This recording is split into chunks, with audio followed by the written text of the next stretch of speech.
that came from. Wait, what is the blue versus the gray? You know, the Civil War.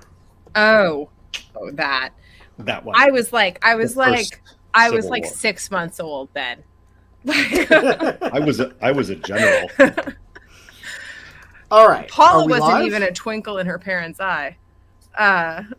Yeah, we're live. Oh, we're live. Whoops, sorry. Oh, and we're live. Oh, hello. It is Tuesday, What an October 12th, 2021, 5:02 p.m. We are 2 minutes late today because I had a personal matter to deal with. Kate just was late, and then Kate and I both signed in to the command account, and neither of us could start the show because we were both logged in. So, you know, it was just one of those big screw-up situations. We've had a lot of questions about David's album cover picture, which you'll all be pleased to know that Rick Grinnell, the former ambassador to the Federal Republic of Germany and the acting director of national intelligence, former, has called creepy, even though there were no mention of feet anywhere in connection to it. Like a little pot kettle, I feel like. Yeah. So, David, what is the story? How did you come by this excellent picture that so antagonizes Rick Grinnell? Let me clarify. Rick Grinnell did not mention feet in his comment, but I can confirm, I have just checked, I have 2 feet. So we're fine. We're set, right? And do you post pictures of them ever?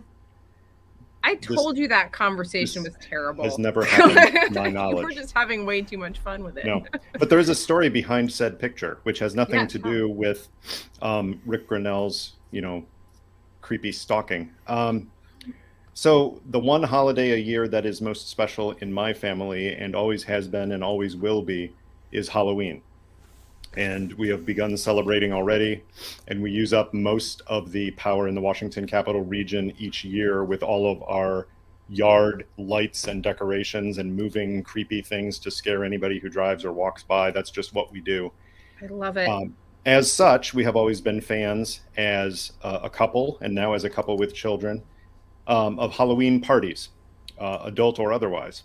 And a few years ago, my wife and I attended one such party, and my character, which I believe Ben copied and pasted into the note for this in lieu of fun, was the character Les Grossman from Tropic Thunder, Tom Cruise's, I think, one of his best characters, because it was so minimal and you didn't actually have to see Tom Cruise.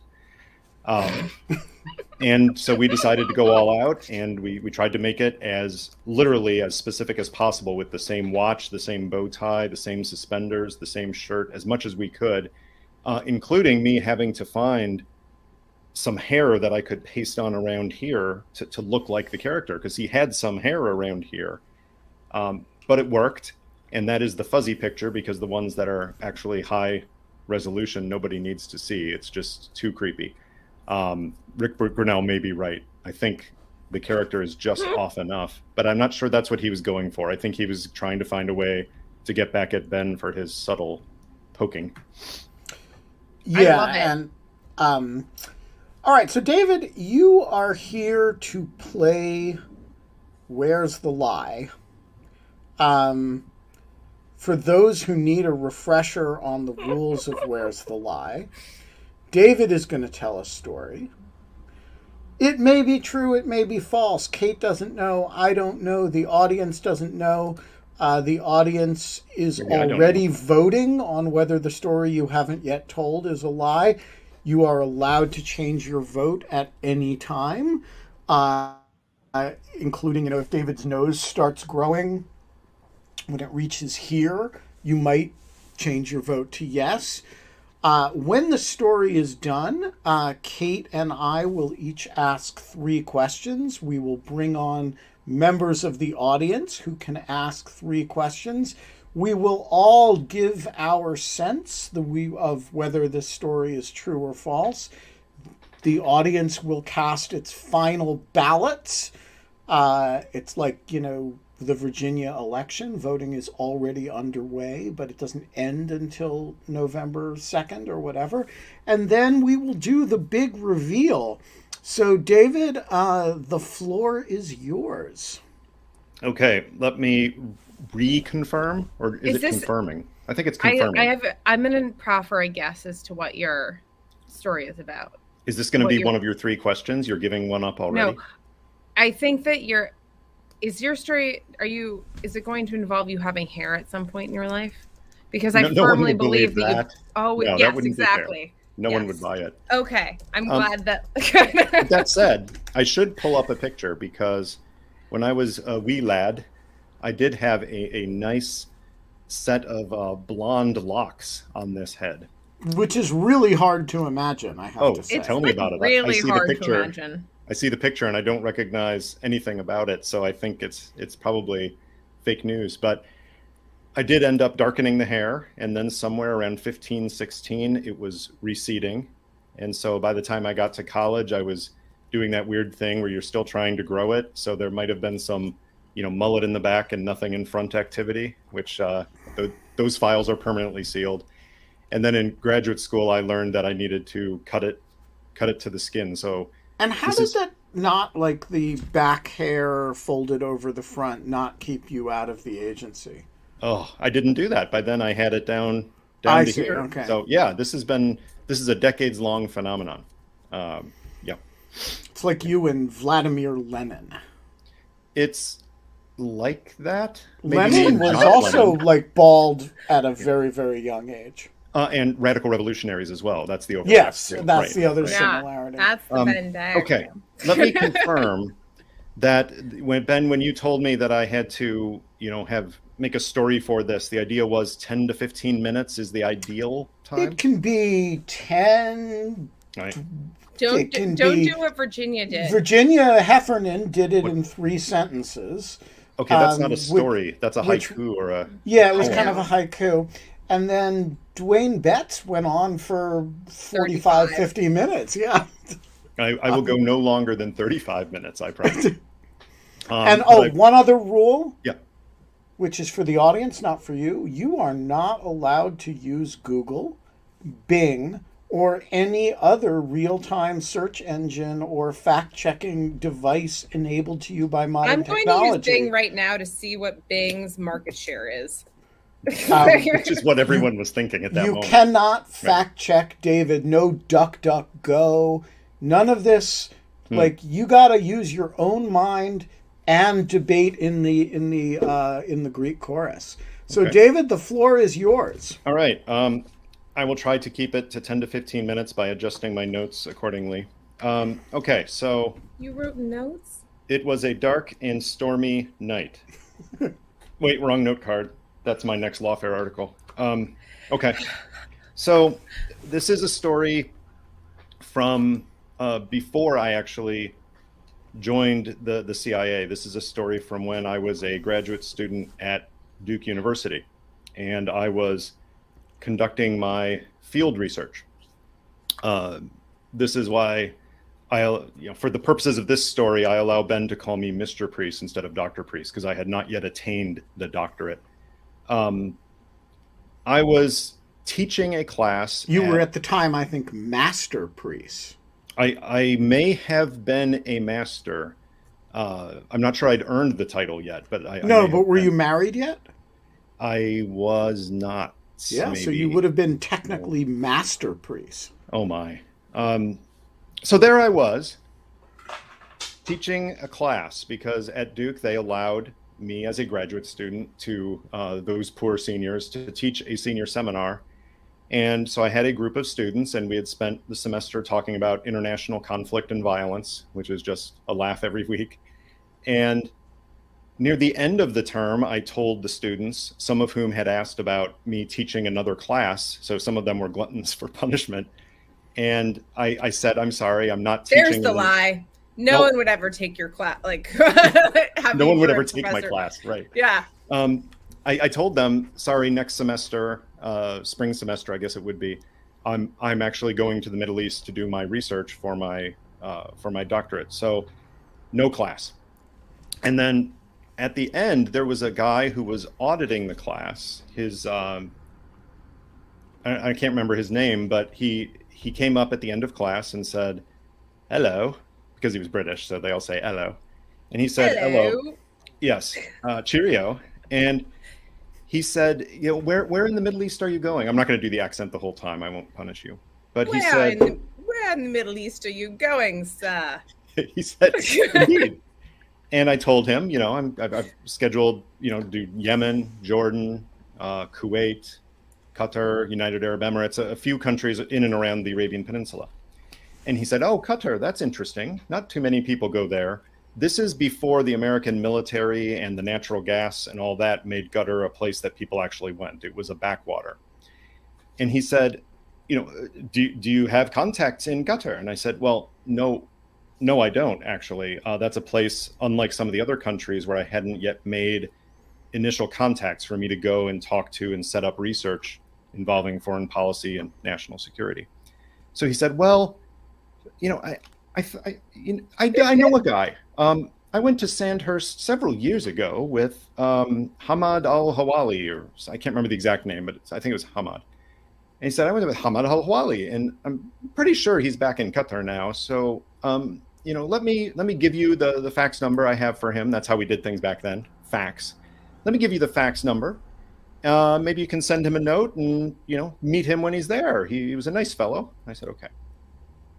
I go to the political science department fax machine at Duke, and I send faxes not only there, but to these other countries to set up meetings upon landing. And what year is this?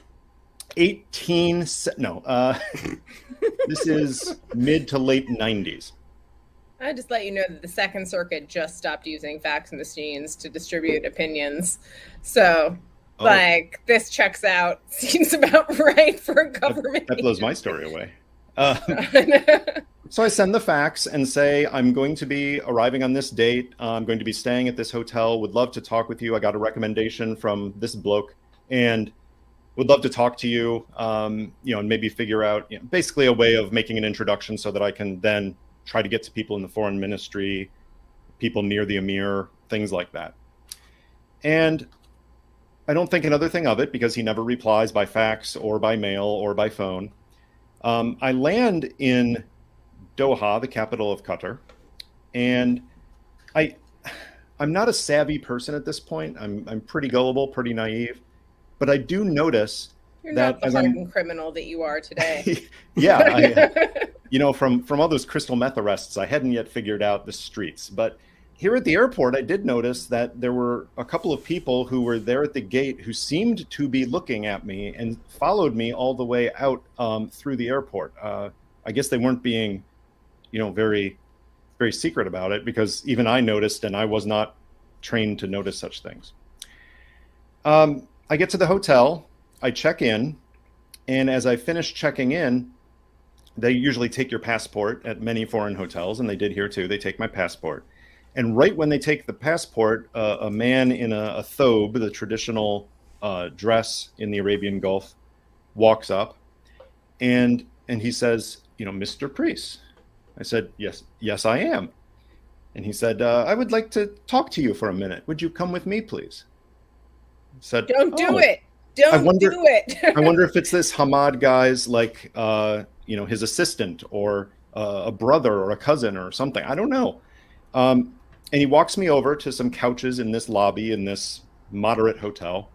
And sitting there is also a man in a military uniform, another Arab, looks Gulf Arab to me.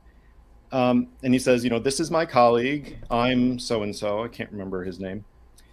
And he said, we'd like to ask you some questions.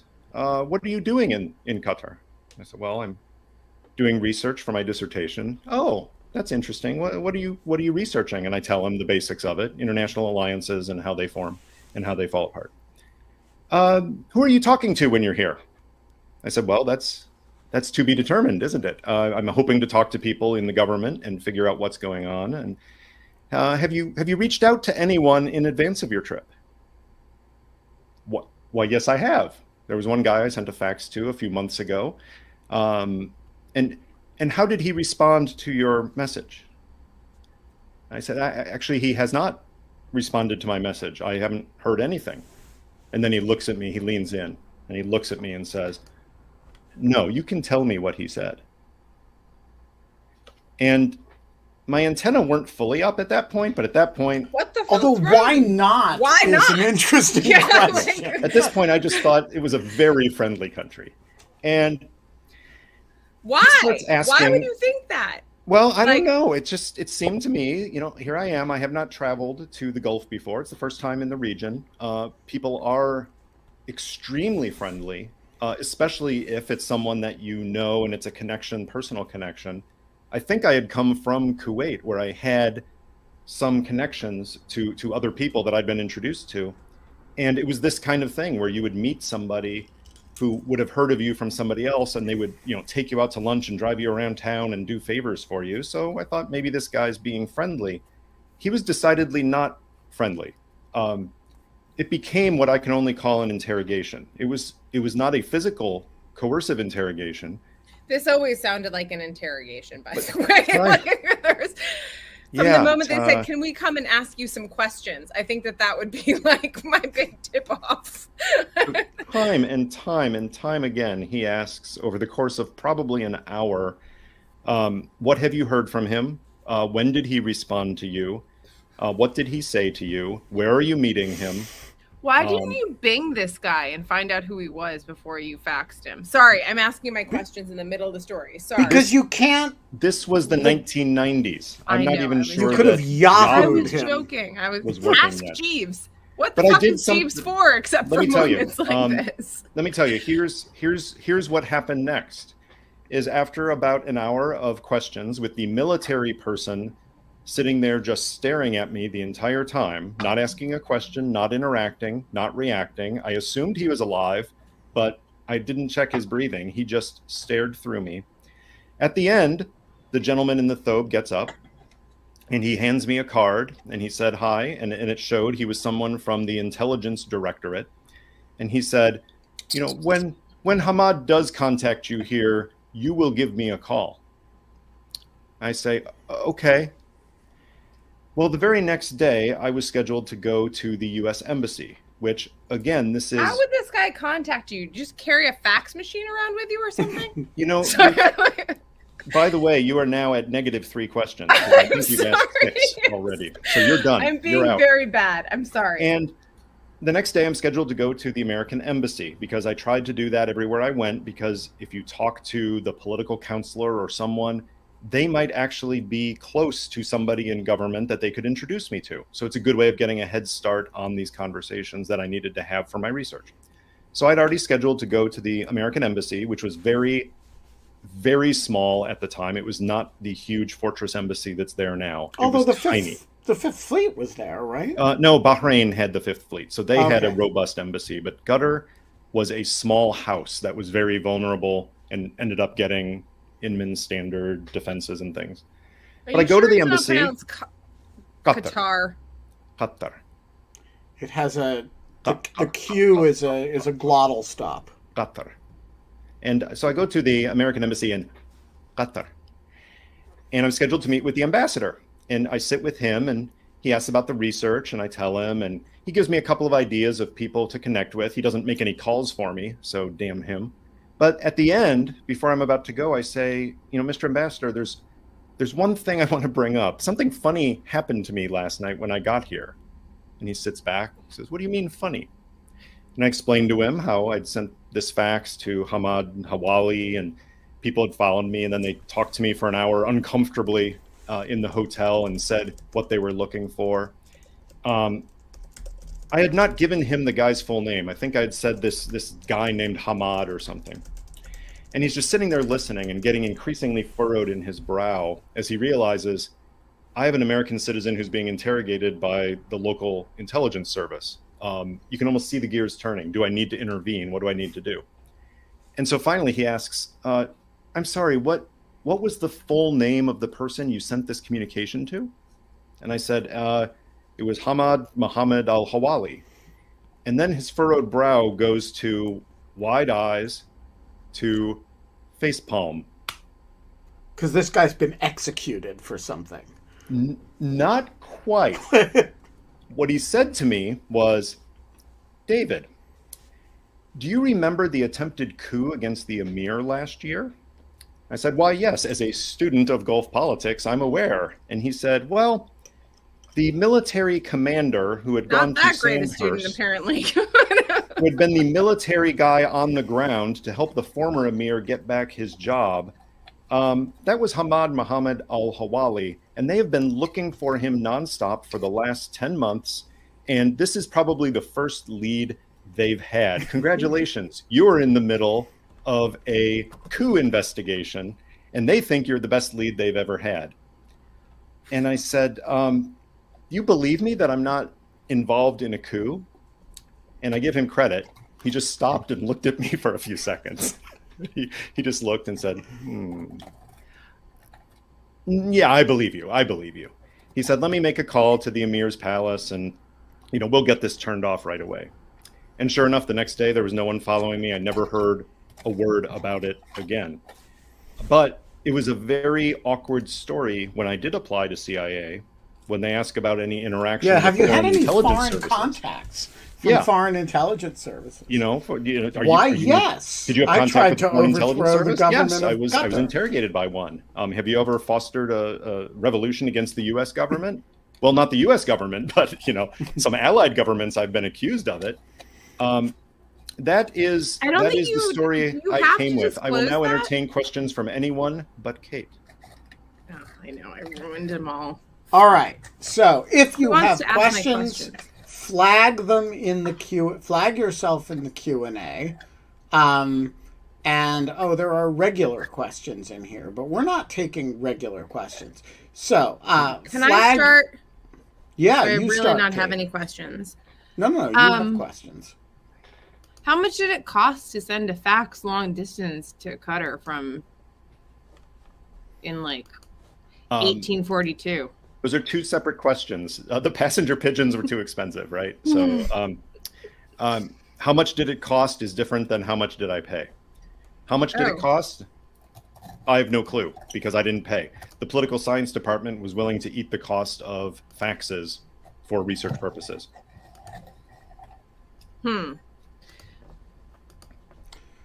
All right. We have members of the audience coming on. I want to ask about the everything about this seems real to me. Why you were not more aware of the coup situation going on in Qatar, that this name wouldn't have raised any flags with you. I was aware as a student of Gulf politics that there had been a coup attempt from the emir's father, who had been basically booted out, ran to Switzerland, absconded with billions of dollars. I knew that he had had some attempt to get back in, but the things I had read said he did not get back in, and the few people on the ground that were involved were wrapped up pretty easily. I never saw names in any of those reports, so I would not have known that this person, Hamad al-Hawali, was a person of interest. And why did you just read that name? Is that because you don't actually remember the story that you told? You're just working off of the same notes that you were working off of before? I'm just telling you that I have notes, and those help jog my memory in these times when memories are hard to recall. Mm-hmm. Kate?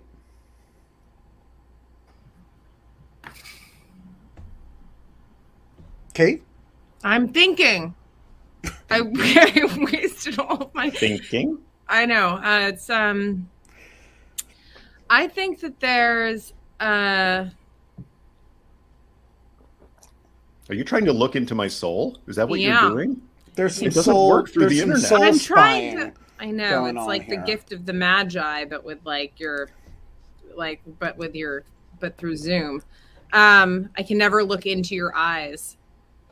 I have to always be looking, unless I'm looking at the camera. So, anyways, I think that there is. What was your research on? Like that you needed to go to Qatar? and all these other places. Let me hold on. Let me grab it. I will read you my dissertation and filibuster this. No, the topic was, why do alliances break apart? And my specific focus area was Middle Eastern alliances, which I then took, the lessons, how my hypothesis worked out. I applied it to NATO and other alliances, which people actually cared about. So for me, I went to the Gulf region as a political scientist, trying to get elite decision makers, trying to talk to foreign ministers or people in the Emiri Palace, which was a bad idea because that's a really stupid thing to do as a grad student because they don't want to talk to you. But I had reasonable success there, actually getting to some former leaders and even some current ones. But it was tough in countries like Qatar, where I didn't have the contacts as much. So, you do the best you can. And how did Qatar figure into this dissertation? So, what was the theory of the case that Qatar mattered for purposes of your dissertation? Qatar mattered for the purposes of my dissertation because my two in-depth primary case studies were the Arab Cooperation Council, which nobody has ever heard of because it only lasted a couple of years before Iraq invaded Kuwait, and it was made up of Iraq, Jordan, Yemen, and Egypt, and the enduring alliance of the Gulf Cooperation Council, which was Saudi Arabia, Oman, the UAE, Qatar, Bahrain, and Qatar. So I was going to as many countries as I could in a reasonable amount of time to talk to the leaders of the countries of those alliances to get at their thinking about why the alliance endured or why the alliance collapsed. In the GCC case, it was about endurance. In the ACC case, it was about collapse. So Qatar was important for that, in part because I got a visa and could get in. All right. So, KK, do you want to save your third question until later? Okay, so do I. You mean her 30th question? Actually. Yeah. But it's, over 10. All right. Charles, you get 3 questions. All right. I guess the one that I really thought of is, who was the ambassador to Qatar at the time that you were there? مين كان السفير لقطر في ذلك الوقت? Ben, let me clarify the rules. The audience is not allowed to Bing or Google. What about the guest? The guest is not really either. Okay. Although, okay. Then I will give my answer. My answer is Ambassador William Theranos. Excellent. Well played. Trying to think of other questions I might have. You said the British. Remember the name of the British guy you talked to in your class? The one in my class? Yeah. No, he was British, and as a patriotic American, I reject all British influence and attempts to recolonize the North American continent. Yeah, but you take suggestions on where to who to hang out with in a foreign country. Yeah, I would like to have a word with him now, but I do not remember his name, and I do have a reason for it, which is that he was auditing the class because he was obviously, if he'd been to the military academy, Sandhurst, he was not taking the class as a senior undergrad at Duke. He was basically auditing the class just because that was a topic he was doing while he was doing other research there. So I don't even remember. I don't know if I recognized him. If I don't know if I saw him, if I would even recognize him. Cool. And I guess last question: Did you see El Udeid Air Base when you were there? Or had it not been set up yet? El Udeid Air Base, for those of you who are not familiar, because yes, I've kept up on the country since my story.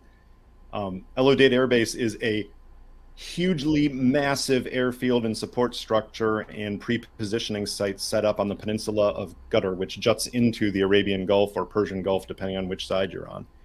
And it is the center of so much that happened with Iraq and Afghanistan. It is also Qatar's get-out-of-jail-free card. If they piss off somebody in the region too much, they think the United States has so much invested there that we will help them. Al Udeid may have been a small landing strip at the time, but it was not the huge base that it was. The thing I remember from that time was that Qatar knew that it had large reserves of natural gas, but they hadn't started exploiting them yet. Once they started exploiting those reserves, that's when everything became huge. So I did not go to Al Udeid unless I accidentally walked across a strip in the sand and didn't know it. All right. Fine questions. Charles, we're going to... Wait, let's get Charles to just give his whether or not he believes him now. Oh, no. We're going to save that to the end. We're going to Okay. banish you to the left-hand corner here. We're not going to dismiss you. Paula, you get 3 questions. My first question is, why not contact the U.S. Embassy before you get there? You're a PhD student going through a program. I think you should maybe be contacting the embassy before you land, no? Yes, and I did. That is why I had an appointment with the ambassador the morning after I arrived. That's Ambassador Theranos?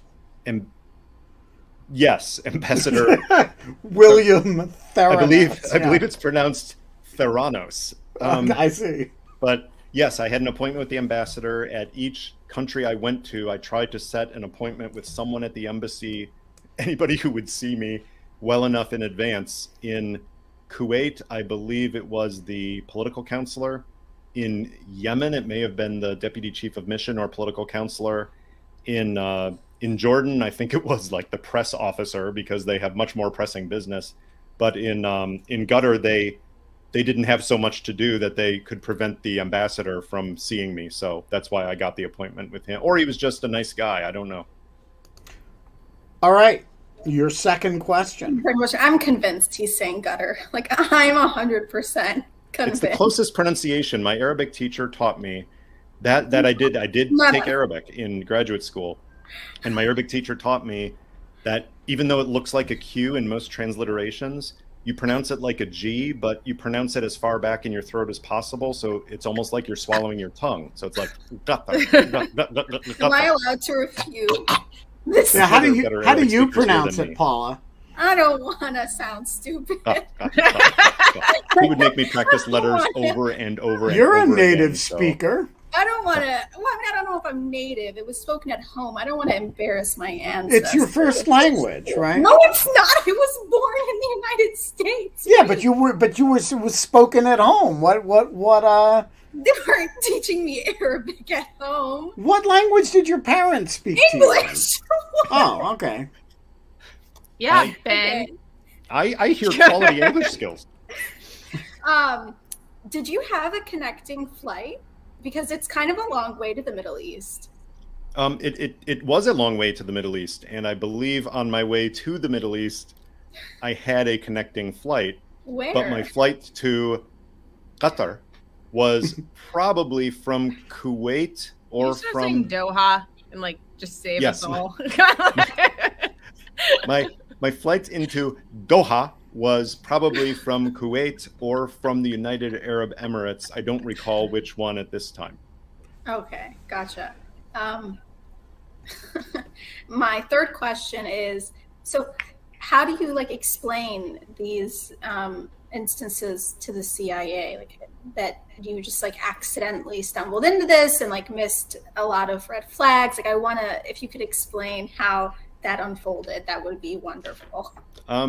As I recall, my discussions with the CIA about this were like my discussions with the CIA about everything else when I applied, which is complete and total honesty and forthrightness, because that is what was recommended. It said if you try to hide something, we may know it already, in which case you're screwed, or we may not know it, but we will detect that you're being deceptive.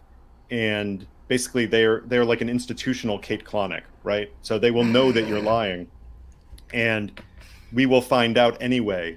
And I actually took that advice. So, I told them about the time that I peeked in my sister's closet when I was like 7 years old to find out what she got me for my birthday. And they said, we don't need to hear that shit. Stop. That's too much detail. So I have no doubt that I told them the full story and then let them roll their eyes at how naive I was. All right, we are banishing Paula to the left-hand corner. It sounds so and mean. that brings us to Daniel, who is in his native habitat, looking mysterious. All right. You get 3 questions, Daniel. Can I ask a rules question first about the game? Can I ask a question of a person not telling the story? Ooh, this is fun. I think that's no. And does it count as one of the 3 questions? I'm happy for it to count as one of the 3 questions. I think you can. Why no, Kate? I don't know. I don't like Daniel. Okay. Just yes, kidding, Daniel. Of course. Because Kate's answer is completely irrational. Yes, Daniel, you can.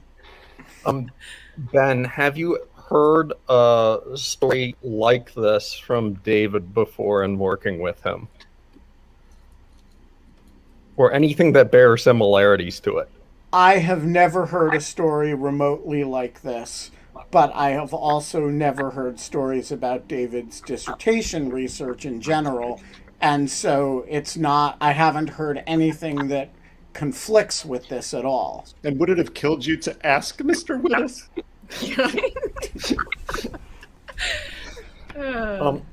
What's the currency in Qatar? I'm sorry, what's the currency? Yeah, what's the currency named?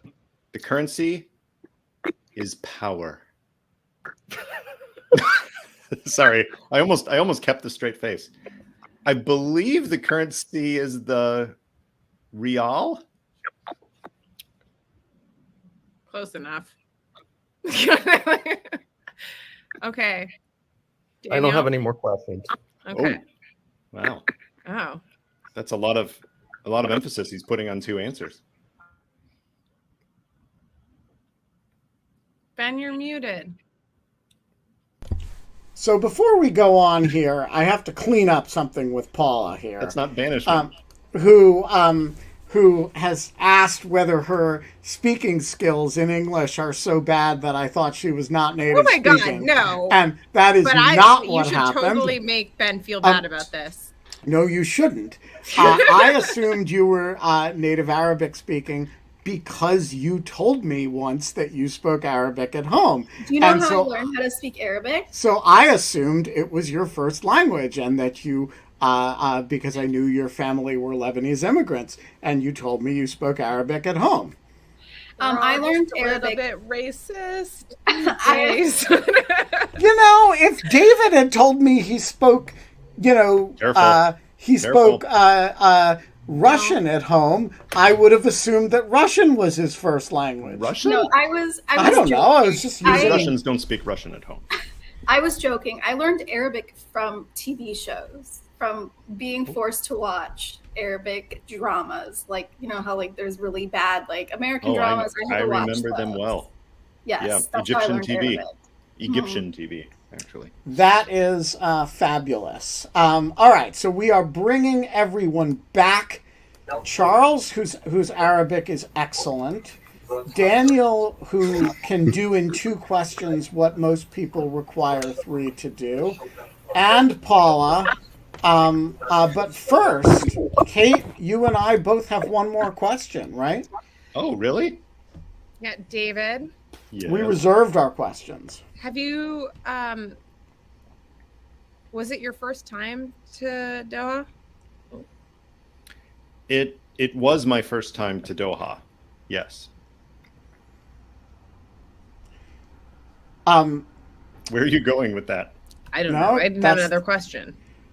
Okay, here's my my final question, which is, at any point in this interaction where you're confronted by somebody you at some point realize is an intelligence chief or an intelligence guy for the Qatari military or secret police, were you scared?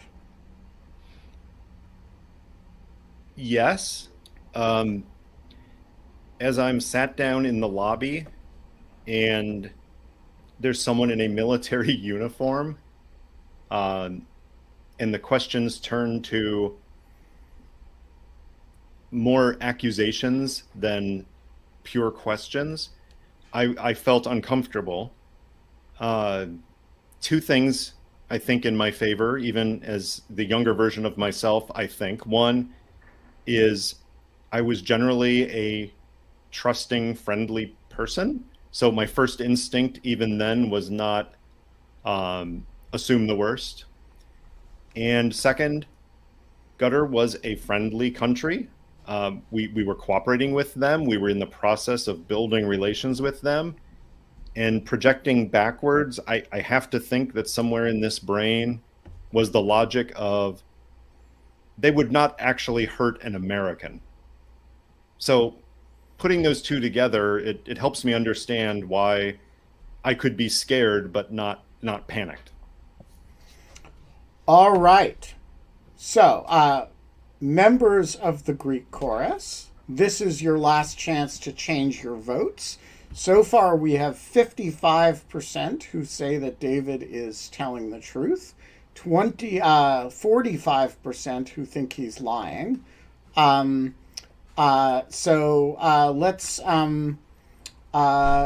see what direction that goes. Charles, what is your conclusion? So I lean, I guess I'm an analyst for a living. I lean towards lie, but not a definite. So what's your, my confidence low level confidence probably, level? I would say moderate confidence, low to moderate confidence. Low to moderate confidence toward the lie. Paula, how do you assess And please David's... answer in Arabic. Well, Charles didn't answer in Arabic. Why should Paula? I don't know. Like, it seems like, when you watch a horror movie and you're like, there's no way someone would just keep proceeding in that situation. That's my first instinct. But he's joking so much about things he doesn't know that I can't imagine a CIA officer would come to the show for Where's the Lie and not be prepared. So I'm going to go with lie just because I don't know, maybe he just didn't prepare, but the first scenario seems off to me. And what's your confidence level in that? 51%. Charles gave it low to moderate confidence. I'm at 51%. Oh, so you're at very low confidence. Very low. Okay. Daniel, how do you assess this situation? So my instinct would say that he's lying, but using the notes and something tells me this is a contrived act to get us to think he's lying. So I'm going to go with he's telling the truth. Interesting. Reverse psychology, Daniel. Layers it's kind within of like layers. Kind of like backlighting. Kate, how do you assess this? I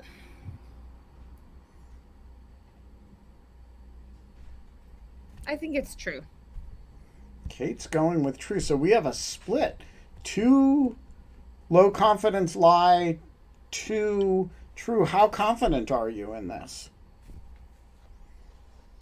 I'm like, I just don't want to believe that David would ever lie to me. So that's most of it. It's a bad basis for. That's a really poor basis for a confidence level. Yeah. Well, it's called regulatory capture by your source. I also just think that this is, well, I also think that there is slightly like not enough payoff for this to be like made up. Like you'd make it a little bit bigger if you were going to make it up. Like I actually engineered like you spent like a night in jail and they took you to and tried to and then you finally got out or like something. Everyone would have heard the story of the American student who was in jail in an allied country for a night because of a fax. That probably would have crossed the threshold for, at least for lawfare, we'd publish that shit. But yeah. I don't know. That's true. Yeah. That's true. Okay. All right. So the audience final vote is 58% for David telling the truth, 42% for him lying. So we have a slight plural, kind of a slight edge toward telling the truth. I'm going to go with this as a lie, and I'll let me give my reasons here. First of all, I think if you had met the U.S. ambassador to Qatar, you would remember his name. And I don't believe that William Theranos is a credible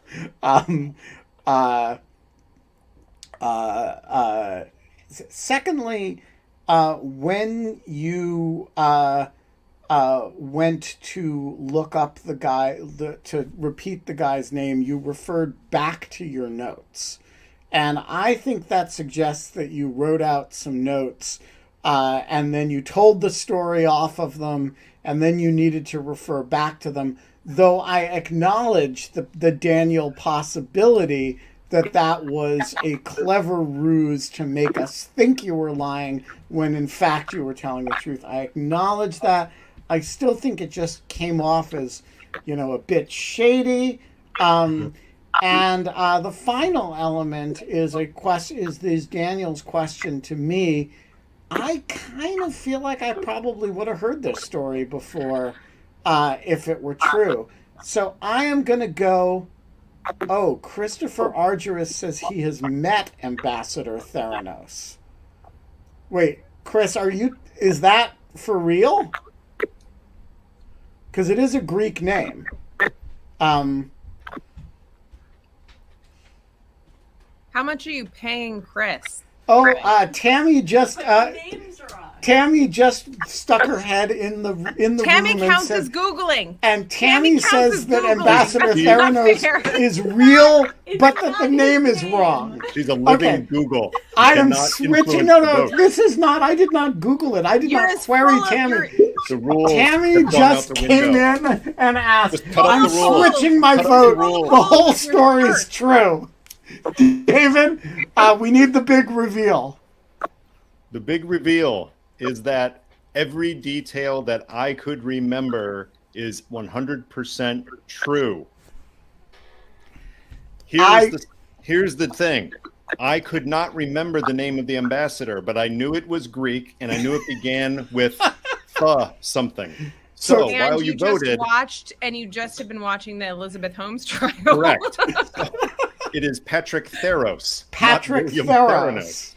Okay, but that's pretty damn good. Tammy is nodding now. Considering I haven't interacted with the guy in Tammy almost 30 years, that's not bad. So Tammy not only knew the person was real, but knew the real name of the person. And I knew it was wrong when I said it.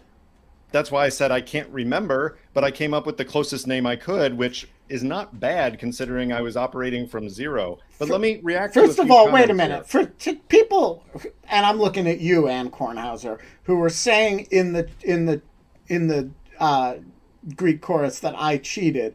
I sat here passively playing the game, and my wife, who is not somebody whose actions I control, ran in here and exclaimed that ambassador is real, but the name is wrong. Pretty good. It's pretty good.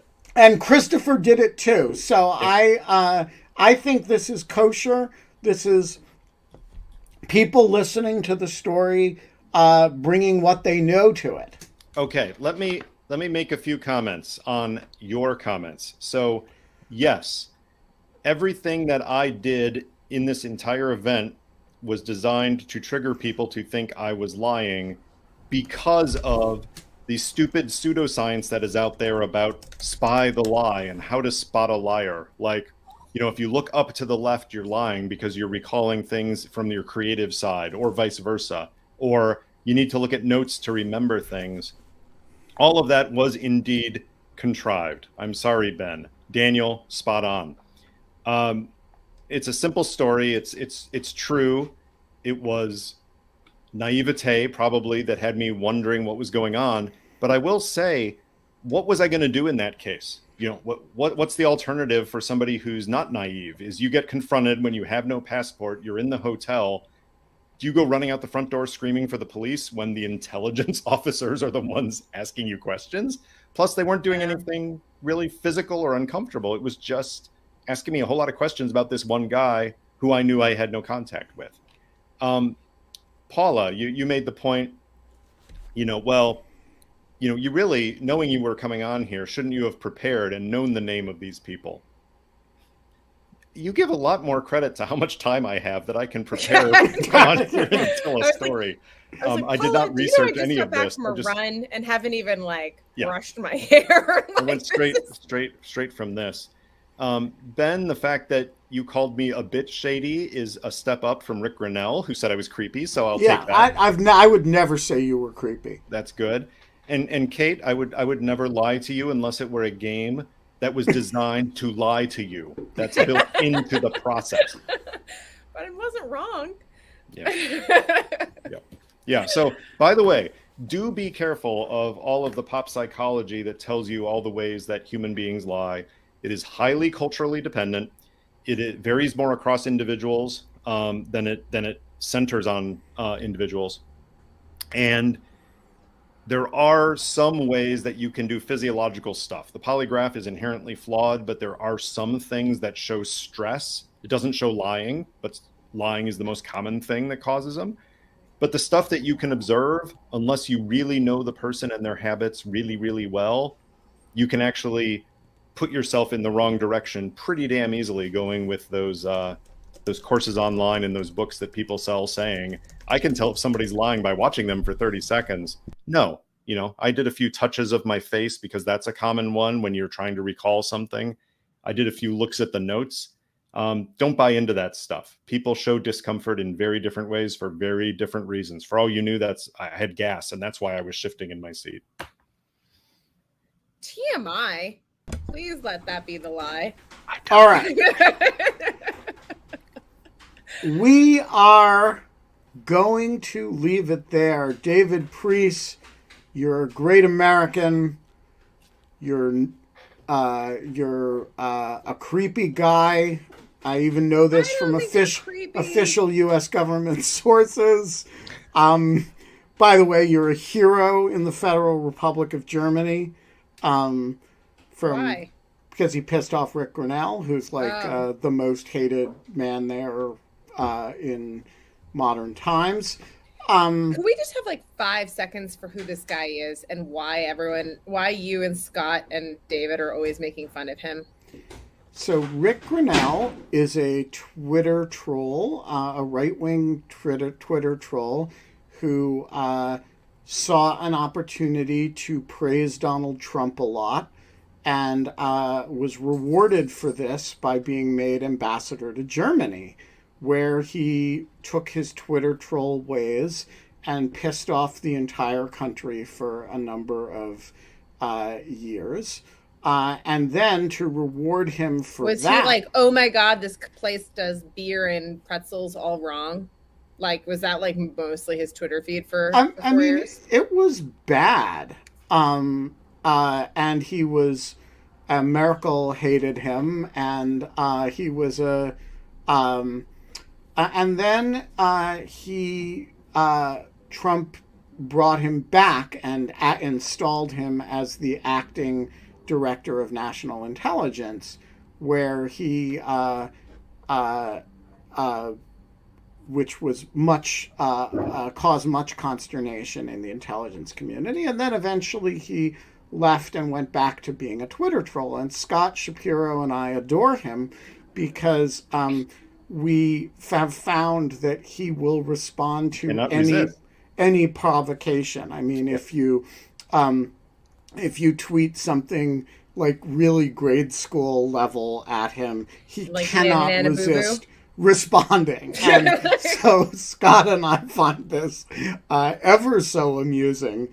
And recently, the reason we have been particularly amused by him recently is that he decided that my efforts to get Paula some more additional Twitter followers over the weekend was a creepy reflection of my interest in foot fetishism. I wonder where he got that idea. Which I, of which I plead actually that I have really was just dumbfounded by the idea of selling foot pics, which all watchers of this show know.